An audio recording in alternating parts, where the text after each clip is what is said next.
February 2020 मध्ये हाडाकाडाच्या जिवंत बायकांना जाणाऱ्या 8 घटना घडल्या। 8 त्याच्यानंतर 2-2.5 वर्ष यांचं सरकार होतं, पण उद्धव ठाकरेजी तुम्ही विसरलात हिंगणघाटची निर्भया।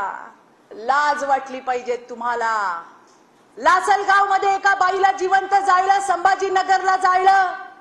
अरे कोरोना काळामध्ये हे तर तोंडाला मास्क लावून घरात बसून फेसबुक लाईव्ह करत होते उद्धव ठाकरे। नांदेड अल्पवयीन विद्यार्थिनींवर सामूहिक बलात्कार, डोंबिवली 15 वर्षाच्या मुलीवर 33 जणांनी अनेक महिन्यात केलेला सामूहिक बलात्कार।